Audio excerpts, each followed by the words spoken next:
19 Oklahomans head to the heart of Hurricane Florence. Concerned residents of an upperclassman dorm address student congress, and OU students say bye-bye birdie. This is OU Nightly.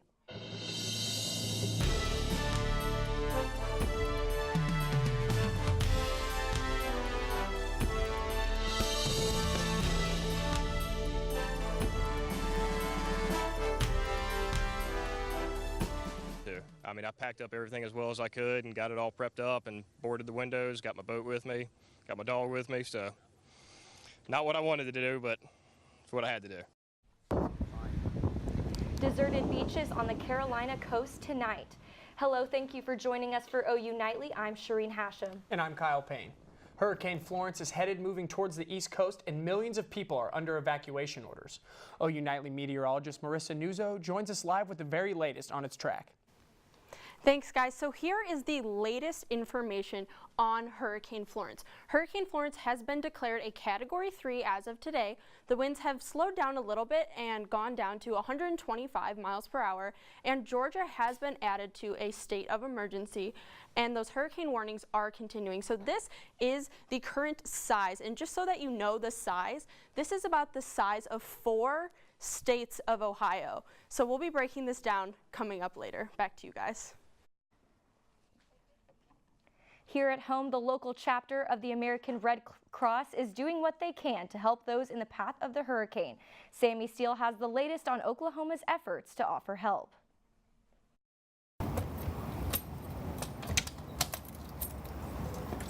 While many people on the East Coast are heading out of Hurricane Florence's wrath, 19 Oklahomans with the Red Cross are packing up emergency response vehicles like this one and heading right to it. Well, of course, for myself, the adrenaline's flowing. I'm ready to get out there and help. Expected to produce catastrophic flooding and winds, Florence will soon hammer the East Coast. Our mission is to supply not only services from Oklahoma, but to provide water and snacks as we get there. But this isn't the first hurricane these Red Cross volunteers have helped with. I was in the eye of Hurricane Harvey in Houston last year. That was quite an experience. And I was also in Puerto Rico for Hurricane Marisa. Meeks, a former National Guard member, helped with Hurricane Katrina in 2004. But this is his first time working as part of the American Red Cross. I got somebody experienced with me. I think we can handle the job. The volunteers have over 1,900 miles to go before reaching Richmond, Virginia, where they will join more than 775 Red Cross volunteers from across the country. All of them are preparing to help with Hurricane Florence's large relief effort. Sammi Steele, OU Nightly. In addition to donating money, the American Red Cross asked people to give blood because hospitals in the southeast will likely be impacted by the storm. With Hurricane Florence expecting to make landfall soon, Ashely Eddy joins us with more on the devastation it's causing in the Atlantic. Hurricane Florence is now threatening to release toxic chemicals from 9 hazardous waste sites in the hurricane's path. The Environmental Protection Agency has designated these sites as contaminated Superfund sites along the coast of North and South Carolina. The EPA said last year during Hurricane Harvey, 13 toxic waste sites in Texas were damaged. The agency is currently monitoring these sites and is prepared to assist the states if help is requested. And the Department of Health and Human Services will now keep open and expand a temporary tent facility for immigrant children located in Tornillo, Texas. This coming after most of the children they were caring for as a result of family separations at the border have been moved out. According to HHS administration, the facility will more than triple its capacity to 3,800 temporary bed spots and will stay open at least through December 31st. They say family operations are not driving the expansion, which is actually being done to accommodate the high number of children who came to the U.S. illegally by themselves. And President Donald Trump signed an executive order today authorizing sanctions against foreigners who meddle in U.S. elections. This comes after he was criticized for not taking elections seriously. It requires the National Intelligence Director to make regular assessments about foreign interference and ask the Homeland Security and Justice Departments to submit reports. It also explains how the Treasury and State Departments will recommend what sanctions to impose. And Kyle Stormy Daniels has announced she will be releasing a book about her life, detailing her alleged relationship with President Donald Trump. And it goes on sale October 2nd. Thanks, Ashely. And upperclassmen students living in the New Cross dorms feel they haven't been given what they pay for. Amina Switzer has more on their efforts to get their new homes completed.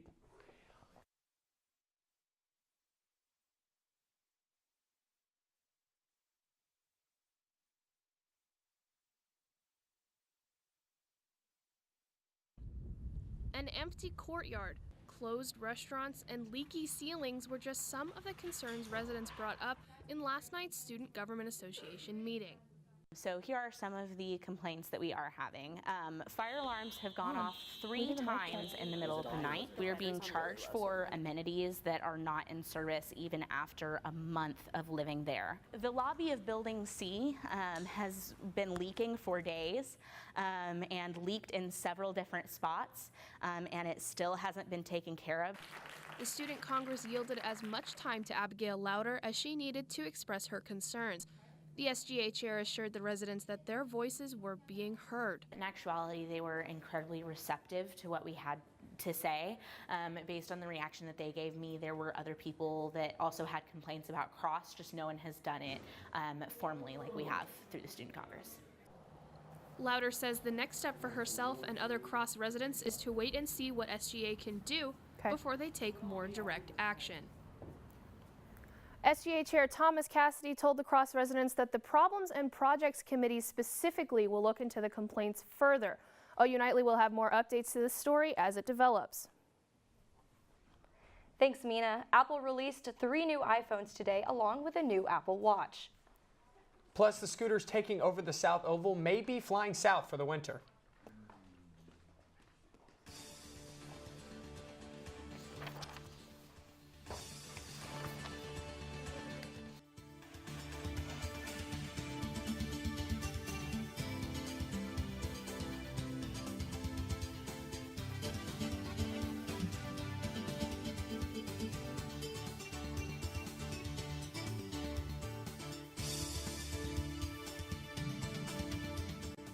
A popular new way for students to get around on campus may soon be gone. Bird scooters have been in Norman for over a month now, but the city of Norman says they're causing problems around the city. The scooters are going on their 2nd month in the Norman area, but their time might be up. The city of Norman is asking the company to remove its scooters from the city limits by 10 p.m. tonight. Some students, however, are not happy about the ultimatum. I mean, it's disappointing that they're trying to remove them because it's just such an easy way for kids to get to campus and get to class on time, especially whenever they're running late. Joins other major cities around the country who have sent the company cease and desist letters to remove the scooters from city limits. Bird says they intend to work with the city to keep its scooters in Norman. And Apple releases 3 new iPhones and an Apple Watch today. Taitum Wilson has more on the phones. That's right, it might be time to upgrade that iPhone. Today in their annual conference, Apple unveiled 3 new iPhone X's, one of which is their biggest ever, a 6.5-inch iPhone XS Max. Apple also revealed a standard size iPhone XS and the new iPhone XR. The phones are faster, have better cameras, and more realistic graphics, but they also come with a hefty price tag. The XS Max is Apple's first phone over $1,000. The XR starts at $749, and the standard XS is $999. And according to new research by planetary scientist Philip Metzger, Pluto should be reclassified as a planet. In 2006, the International Astronomical Union downgraded Pluto to a dwarf planet due to the dynamics of its orbit. Metzger found that isn't the proper way to classify a planet, making the reason Pluto lost its planet status invalid. He says the definition of a planet should be based on its intrinsic properties rather than ones that can change. And it may seem too early to talk about Christmas, but Amazon is already making plans. The online retailer announced this year it will begin selling live Christmas trees. The collection includes a variety of tree types ranging from 2 to 7 feet tall. Some trees will be available for prime shipping, meaning paying subscribers will be able to get their trees in just 2 days. Amazon said it also increased their selection of holiday decor, including wreaths, garland, and flowers. Now, I usually actually go cut down a Christmas tree with my family, so I don't think I'm going to be ordering one from Amazon, but it's definitely a pretty cool idea. Yeah, usually we just use the same tree that we've had in a box in our attic for a decade, so maybe it's time to get a new one. Maybe this time we can get a real one. I actually have always gotten mine off Amazon, even the mini ones. Really? Yeah. Oh, well, there you go. Yeah. So. Way ahead of the game. Yeah. Thanks, Taitum. And as the career fair arrives on campus, it's not just the students worried about employment. See how Oklahoma's unemployment affects the hiring process next. And while everyone else evacuates, OU weather researchers are heading right into the storm. Marisa has that and our local forecast. That's right, guys. We are going to be breaking down exactly what is going to happen with the hurricane coming up right after this.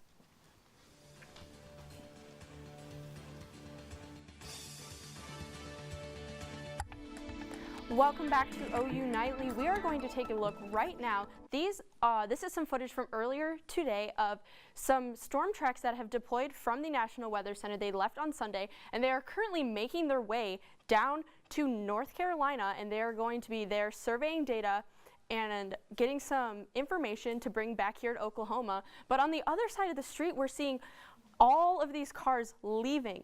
So we're going to take a closer look at what is going to happen with this hurricane and why all these people are evacuating. So this is Hurricane Florence right now is currently a Category 3, and it is expected to remain a Category 3 until landfall at 1 p.m., about 1 p.m. on Friday. So landfall is categorized when the eye of the hurricane makes it all the way on land. But parts of the state or parts of North Carolina are going to start seeing rain much earlier than when landfall actually is. And once we have landfall, this hurricane is quickly going to become a tropical depression and then start to move slightly to the north. And this has prompted watches and warnings. This dark orange color are all of the hurricane warnings along the North Carolina and parts of the South Carolina coast. So now let's take a look at these projected rain totals. About when we are going to start seeing some rain is about Thursday at 5 p.m. And then just 24 hours later, by Friday at 5 p.m., we should be having landfall at this point, and parts of North Carolina will be at 22 inches. And then going in through the rest of the weekend, we are going to see some places receive upwards of 50 inches of rain. So this storm is very dangerous, and this amount of rain can cause some serious issues. Last year we saw lots of issues with Hurricane Harvey, and these are going to be a lot of the same. So we do have Florence up here, and then we do have some action going on in the Gulf that we do need to keep an eye on going into the rest of this week. Nothing has been officially created or said to be a storm, but we are keeping an eye on what's going on in the Gulf. So here in Oklahoma, everything is beautiful and everything is calm. Lows in the 70s tonight, and that cloud cover that you saw this morning is going to repeat again for tomorrow morning. So when you're leaving the house around 8 a.m. tomorrow, there is going to be a little bit of cloud cover, but that's just going to clear up right out as the rest of your day goes on. So again, walking out the door, 69 degrees, a little bit of cloud cover, and that will clear out, heating up to 85. So a beautiful day. We're finally getting out of those 90s. That trend is going to continue throughout most of the state. 85 in Miami, a little bit warmer out in the Panhandle, but overall it's going to be pretty nice.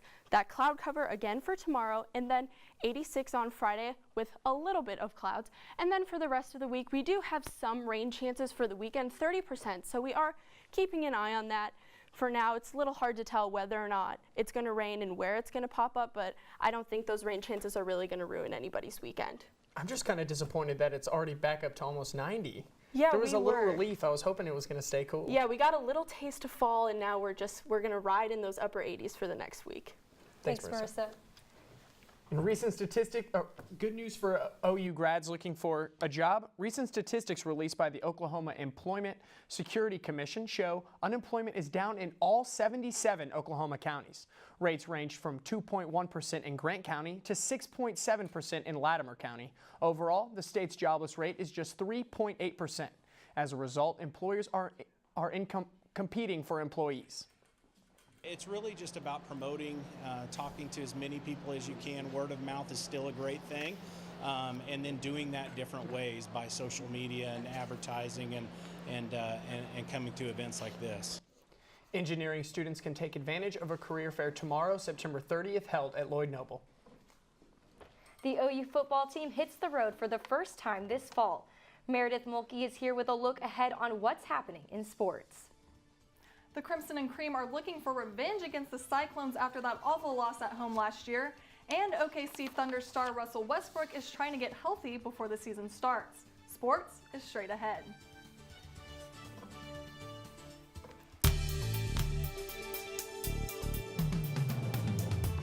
The Sooners hit the road this weekend to Iowa State, and if the team was being honest, they would say they really want this win over the Cyclones after what happened last year in Norman.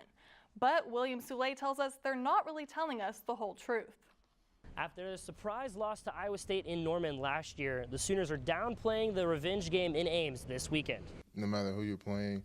So, I mean, we have to go into this game with the same mindset that we went in FAU and UCLA. You know, every game's important. They're all big. They're all personal. So to say we've been looking forward to Iowa State, we've been looking for them all. And so we're excited for the game this weekend, and we're excited to get to Ames and play on the road. One of the strengths of this team in recent years has been their dominance on the road, having not lost a true road game in nearly 4 years, a trend that this year's team hopes to replicate. We love playing on the road, and playing on the road's great. You know, it's awesome playing here and having, you know, 89,000 people cheer you on, but it's a different feeling when you're on the road and everyone's booing you. I've been booed all my life and told I'm not good enough my whole life, so that, and personally, that's just another aspect. You know, there's nothing better than proving someone wrong and shutting someone up. Last year, it was, you know, my first year here, so it was an experience. Like, it was crazy going to, like, other teams and hearing their fans. It was so fun to me. Like, I actually love going away and playing in front of, you know, other crowds. The Sooners will look to continue that success in their first true road test this year in Ames this Saturday. William Soule, OU Nightly Sports. Before that upset last year, the Sooners were a 30-point favorite. This time around, as Road Warriors, the spread is just 17. And staying with the Sooners, head men's basketball coach Lon Kruger was named Council Chair of Coaches vs. Cancer. The nationwide program is an initiative to increase cancer awareness and promote healthy living. Kruger has been a member since 2007. Moving over to softball, the team announced its 8-game fall exhibition schedule yesterday. Home games that Sooner fans can catch start with the annual Fall Festival Tournament September 28th and 29th. The fall games end a month later in Fayetteville, Arkansas with a doubleheader. And the triple-double king Russell Westbrook underwent right knee surgery today. Russ will be reevaluated in 4 weeks, which could possibly make him unavailable for the Thunder's preseason. OKC fans shouldn't be too worried yet, but if Westbrook's recovery goes slowly, he might also miss the much-anticipated season opener against Golden State. So it's Wine Wednesday, which also means it's time for our Whiner of the Week. And this week, we have a group of whiners.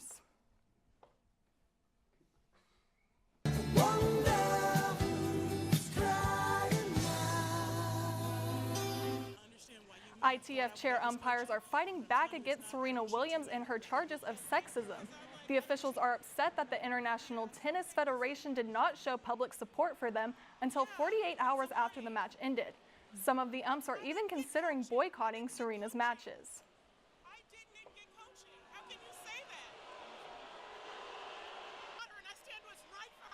So for all the whiners out there, we have your wine. I mean, I can't fathom being that angry at Serena Williams, especially if they did accuse her of cheating like she says they did. She's just been such a class act her whole career. It's just surprising to see people whining about that. Yeah, tough to fight back against her for sure. For this wine, I mean, it looks really good. I think we should all pour a glass. Yeah. After the show, of course. Thanks, Meredith. And one company's quest to replace plastic straws makes a huge breakthrough.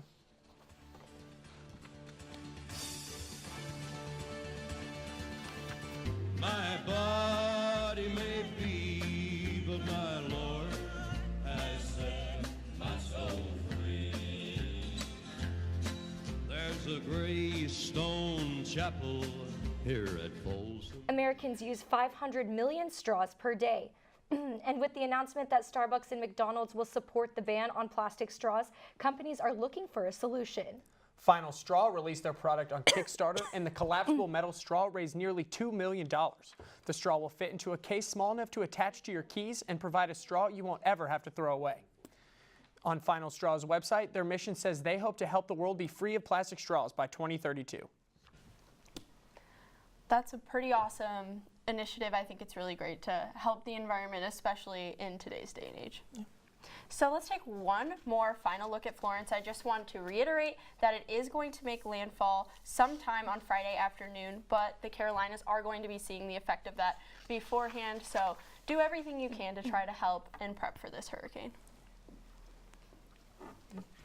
Thanks for watching OU Nightly, brought to you by the Gaylord College at the University of Oklahoma. We'll see you back here tomorrow night live at 4:30. Have a great evening. Good night.